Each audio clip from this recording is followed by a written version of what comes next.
కూటమి విజయంతోనే ఆంధ్రప్రదేశ్ అభివృద్ధి చెందుతుందని ఏలూరు జిల్లా చింతలపూడి టీడీపీ ఎమ్మెల్యే అభ్యర్థి సొంగ రోషన్ అన్నారు. జంగారెడ్డి మండలం తాడువాయి గ్రామంలో ఎంపీ అభ్యర్థి పుట్టా మహేష్ యాదవ్ తో కలిసి ఎన్నికల ప్రచారం నిర్వహించారు. టీడీపీ, జనసేన, బీజేపీ శ్రేణులు భారీ బైక్ ర్యాలీ నిర్వహించారు. ప్రజలు టీడీపీకి బ్రహ్మరథం పడుతున్నారని సొంగ రోషన్ అన్నారు. జగన్ 5 ఏళ్ల అరాచక పరిపాలనలో ప్రజలు పూర్తిగా విసిగిపోయారన్నారు. ఇక వైసీపీ నుంచి టీడీపీలోకి భారీగా చేరుతున్నారని రోషన్ వ్యాఖ్యానించారు. వైసీపీకి చెందిన పలువురు టీడీపీలో చేరిన వారికి ఎంపీ అభ్యర్థి టీడీపీ కండువా కప్పి పార్టీలోకి సాదరంగా ఆహ్వానించారు.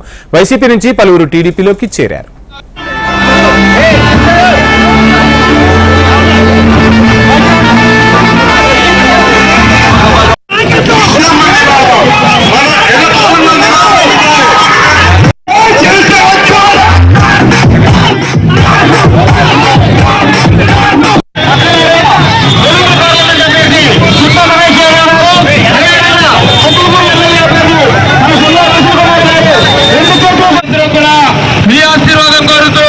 ఓటు అభ్యర్థిస్తూ మీకు నమస్కరిస్తా ఉన్నారు.